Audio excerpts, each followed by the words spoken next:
Nancy Forrester here from the National EFT Training Institute. My real pleasure to welcome Ulf Sandstrom and Gunilla Hamne from Peaceful Heart Network. I've been a fangirl for many, many years of the work that you're doing in the world. And so I'm really excited to have a chance to just listen to you talk about your work and why you do it and the results that you're seeing. So maybe let's start with just tell us about the work of Peaceful Heart and the results that you're seeing from doing it. Yeah, please go ahead, Ulf. Well, I don't know where to start. We've been doing this for a great number of years, and I mean, Gunilla has started doing this in 2007. We've been doing it as the Peaceful Heart Network since 2010. We've seen thousands and thousands of people testify to how these techniques changed their lives, how people actually are able to learn this and train themselves and help others in very, very simple, yet very efficient and safe ways. So we did a study a number of years ago where we had people running 2 trauma centers in Congo 4 years, and they had an 81% symptom reduction after one session. It wasn't followed up, but I mean, these results are astoundingly positive, and they correlate with people that we've known over all this long time that we met early on, and that the results seem to be extremely sustainable. We come back to places after years, prisons we've introduced it in, or people working with kids that have challenged situations, among them liberated child soldiers or kids from the armed forces in Congo, or women victims of gender-based violence. And in all these different settings, it's just enlightening, astounding, and brings hope to see that it actually works. Yeah, I mean, we all know it, isn't it? I mean, it is that with this tapping that can look so simple, that these tools we have in these fingertips is so efficient, and also, like Ulf says, gives this lasting results, which is amazing, with things that generally speaking would be considered, oh, you have to live with it, you find your coping strategies, or sorry, which is not, and we say it's not true. Yeah. Because you can heal from those symptoms, and that is what is the wonder. Yeah. So that's the reason for us to continue the work, isn't it? It's like seeing the results. That's for all of us doing tapping, isn't it? Yeah. So where are the communities that you are really focused on serving? Can you tell us a little more geographically where they are and the nature? I mean, it all started for different reasons in Rwanda, in the middle of the small heart, or one of the smallest countries in Africa, in the middle of Africa. And the reason being that I knew people there because I'd worked with another project, and I had learned TFT, then thought field therapy, and I just thought that this has to be shared. Also, after reading that first article that was published in the Journal of Clinical Psychology in the US, telling about the results after being on the Balkans, after the wars on the Balkans, especially Kosovo, and Dr. Carl Johnson and 4 other psychologists from Virginia and from the US. There was actually one Swedish psychologist there too also. And then getting that idea to spread this. So it started in Rwanda, and you could see that it's like has spread, like these ripples of healing started from there, and then to Congo, which is a neighbor here, to Uganda, which is a neighbor there, to Kenya, which is a neighbor on the other side, Burundi, which is a neighbor on the south, and even to Tanzania. Wow. And then, in so many different places. But if you would look at our book, that is called Just Trauma Tapping Technique, it has many images from those countries. But then we have expanded to, and then realizing, at least for me, I don't know how it was for you, but for me, I thought that, these techniques, and since we specialize in trauma, that's very important to mention. We specialized in helping people with trauma, because also our mentor, Dr. Carl Johnson, psychologist and trauma expert since 40 years, he said that you don't do that because those people don't get the help they need. But with this technique, that was his experience after working with war veterans in the US for many years. With this technique, with the tapping, they really heal. Yeah, beautiful. So Ulf, you mentioned about bringing this work to the prisons. Can you Yep. share a little bit about what that actually looks like and what happens when you bring this work to that setting? Well, I mean, prison population is a population in high need of healing trauma. There are a lot of these people have their families suffer because they are in prison. They are all in.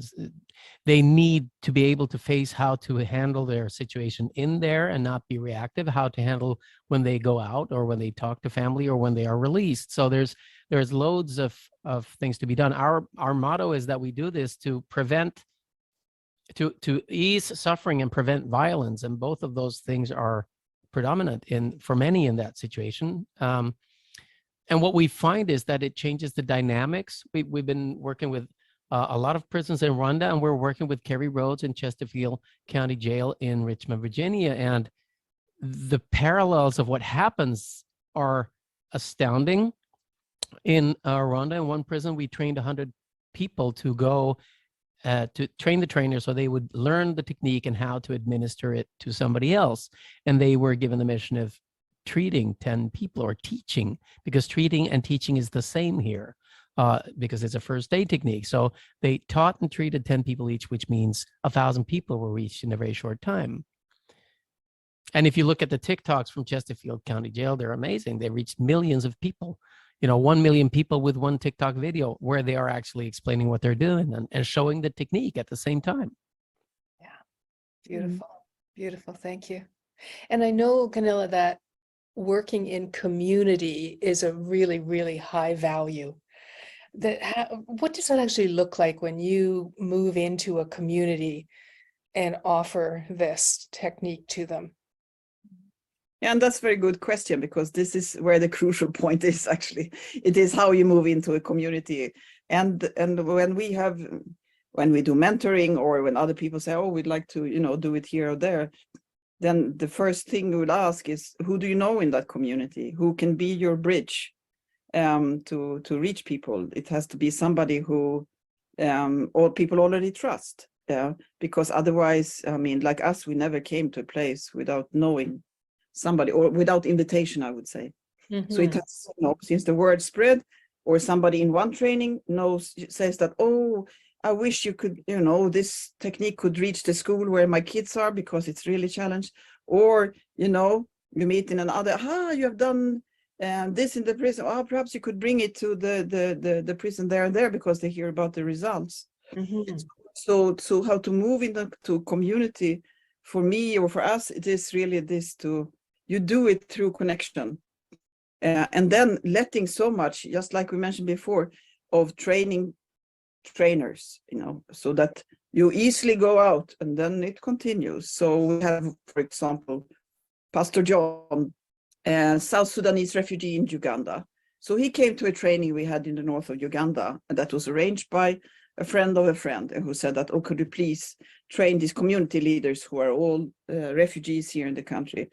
So we did that training, and there were 70 people who came, men and women, and, pastors, teachers, social workers, whatever, but they were refugees in a difficult situation.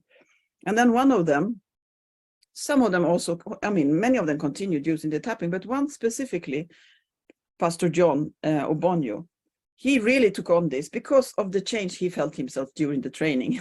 He is a pastor. He felt like, oh, before I could get so angry, and I shouldn't as a pastor, because he was so traumatized. And then by learning tapping and havning, this other also psychosensory technique, he felt such a relief, and felt in a way, I mean, this expression of becoming a better person. He said that himself. I feel I've become a better person, because he could manage much better, or not even manage. He could live much better. When he came back to his family after the training, the wife said, what happened to you? Your face looked so relaxed, I never saw you like this before. and then say, yeah, I'll tell you a secret. Aha, it's like, so what is that? And then the day after, he showed the tapping to his wife and his kids, and then he has been doing trainings for thousands of people in different parts of the refugee camp. So through that, it was him who knows the people, and we were there then with Jean and Elaine Monterastelli, who is doing this 24-hour tapping event the 14th of July, because they did one last year, then, as many of you know. Yeah. And fundraised, among other things, for the project with Pastor John. And then we went together to Rwanda in January, so they could meet Pastor John and see them. And they were also astounded that, wow, it's like, so we are not there. We just come to visit, to check, and, when possible, or our colleagues specifically from Rwanda who goes there regularly. So a bit like that, if that was an answer to your question, that the community can look very different, but always through connection. Through connection and community, and really coming from a place of empowerment, right? This is not about fixing anything or anybody. It's really about just putting this simple, elegant technique in their hands and trusting that they know what they want to do with it and what their communities need. Yeah, beautiful. So much, exactly like that. Yeah. Well, and you reach out to a wide community here, don't you? With people who are acquainted with energy psychology and tapping or havening or head holding, or all these wonderful modalities that use the senses of the body to reach the nervous system. But some people who are new to it, I would just like to say, that if you want to read a wonderful book about it, it's Bessel Van Der Kolk's The Body Keeps the Score, where he actually says that without tapping, he wouldn't be able to work with trauma. Another saying from Bessel, while we're at it, is if you take trauma out of the DSM-5, what you have is a pamphlet. And so here's something that's, that people are saying that in its absolutely simplest form, and that's the form that we focus on. We focus on trauma, and that's not because trauma is complex and hard to work with, and we need to be experts to really help people to solve that really hard nut of how do you open the shell of trauma. It's the other way around. Anybody can do first aid for traumatic experiences and symptoms and reactions. Anybody, in the same way that anybody can do mouth to mouth. Now, if somebody's lying next to, you come down to the waterfront and somebody just was pulled out of the water for a drowning incident, and there's a doctor there, you don't run up and say, I can do mouth to mouth, because there's a doctor there. In the same way, people who get expert care should get the expert care. But everybody can do something. And for me, the mind-blowing thing with this is you can tell somebody how to be mindful, how to meditate, how to calm down, how to do breathing exercises, and they all work. But you cannot breathe or be mindful for somebody else. But you can actually apply these techniques to anybody. You can facilitate this, and even a kid of 5 to 10 years can do this for somebody, which is amazing. And it actually has an effect. That's what's mind-blowing. And people can use it for themselves without any side effects between seeing experts in a session. So it bolts on to everything that people already are doing, everything. Absolutely. Like it's a supersizing technique. Whatever it is you're doing, you can add on, layer on the tapping and really, really see the results. And I love what you're saying about the 5-year-old, just a 5-year-old sensing his or her own power to affect change, not only in their own bodies, but to facilitate that for another human being, what that message that gives to that young person that they can then take into the rest of their lives. Right. That's got I'm no longer a victim. I am a survivor. I am also a healer. I can be part of the change. Absolutely. Absolutely. And I know for me, that's why I continue to do this work is sending that message out into the world. I'm curious for each of you, what is it that actually drew you into this in the first place? Like, was it EFT, or were you sort of already on this service track in the first place? I mean, in a way I could say I was in the service track, since a long time, but at the same time doing completely other things also. But it was really that, as I, looking for things that could help other people.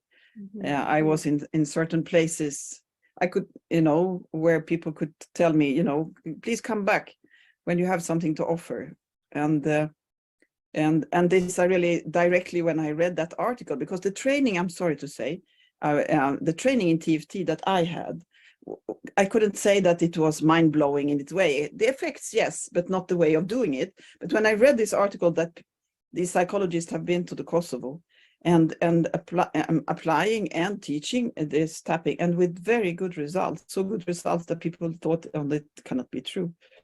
Then I felt like, wow, shit, this is what I'm going to do. That's what I'm doing still. And that was in 2006. But it's not longer than that. I mean, I have different careers before that, but always in children's rights, women's rights, environmental questions, you know, doing these kind of political, you know, democracy. Yeah. So Beautiful, beautiful. I think what we share, both Gunilla and I, is we both come from different directions into having had the fortune of traveling in all kinds of aspects and layers of the world, both the marginalized sections of different societies and countries, and discovering the incredible resilience and strength there is in those situations, and that a tool added can make a difference. So I mean, we both come from a cultural experience and a wish to contribute where and when possible. And I think that what this has given us is something that we see can be spread to very many and make a very large, I would say, life and death difference for a lot of people. Yeah. Yeah. That's really what pulled me into the EFT world, I don't know, back in late 90s, was seeing the results. The immediacy of this was like nothing I had been exposed to in my psychotherapy training or even in my psychotherapy practice. It literally took my breath away at the speed and the safety, the resonance with the wisdom of the body. It just all kind of made sense all in one package. Well, you were early on. I mean, it's discovering the tapping. Yeah, well, I had years of like, no, not me. I don't do this. You're not alone. So many will witness. It's so nice, especially here in Canada, to have such a, you know, a new level of acceptance of this, and to have people like literally eager to add this into their practices. It's just so satisfying. So Gunilla, you mentioned that Gene Monterestelli is doing his 24-hour tapathon thing again, where 24 hours he's going to stay awake and have interviews with 24 different experts in the field. I was super pleased to be involved last year. I'll be involved again this year. And really heartwarming to hear him commit to 100% of the profits from this event go to your work. And is there something you want to say about that to wrap up our conversation today about the tapathon with Gene? We'll give the information about how to register, how to access all of these conversations, interviews with people. But what's in your heart? I mean, the whole thing is also that mind-blowing, just like the technique itself is mind-blowing. The work that Gene and his sister Elaine puts down, and others also, I know, but I mean, they are the people we have met more, and doing this for assisting us to, you know, arrange more workshops and in places with need of this, and where and need and wish of receiving this technique. So I found it, and also that Gene is doing these interviews with such I mean higher energy is less said than what it is, and asking so many interesting questions. And of course, for me, as being, you know, a journalist, I'm very impressed by his way of conducting those interviews. You know, it's like, wow, you know, and one after the other, and getting those interesting details from the interviews. So, and all the people who participate and to donate, I mean, it's beyond anything. But then, of course, also that it was possible to spend time with them in Rwanda and Uganda. And then again, I always mention this, that none of the money that was and donated has been used for those journeys because we all paid our ways, but Yeah. for them also to see the projects that have been helped by their fundraising. Beautiful. Thank you. I mean, we learned loads from everybody, from you and everybody else that was participating, because it doesn't matter how long you've been doing this, there's always something to learn from the people who have experience. And these are some of the most experienced people in this field, in this world. So we're humbled and looking forward to it, really, to be glued at the, to look at as much as possible. And it doesn't really matter if you've been doing it for a long time or if you're completely new to this field, because you will understand the dynamics that are going on where people are using something to create immediate and sustainable, efficient, safe change with populations that are extremely vulnerable, that are traumatized, and where in some cases people have believed historically that, for example, post-traumatic stress is a disorder. That's the name it has but actually, we call it perpetuating traumatic stress defense mechanism, because it's there to help us survive something that we barely survived last time. Right. And once you understand that, then it's easy to understand that this is a mechanism of safety. It's not a disorder. You're not broken. It can be reset. It makes sense how it's reset, why it's reset. There's science to it. It's all there. And there's so much that you can do with it. Absolutely. The hope and the possibility. Yeah. And such a community of people coming together that Jean has organized. It's such a heartfelt community. I feel privileged to be part of this whole thing. So thank you for the work that you're doing. And I am eager to to see more about Jean's Tapathon. Thanks. Yeah, so much. And it's 14th of July, so it's not far away. And we'll get the Really, link. really soon. It's around the corner. Absolutely. Thank you. Thank you.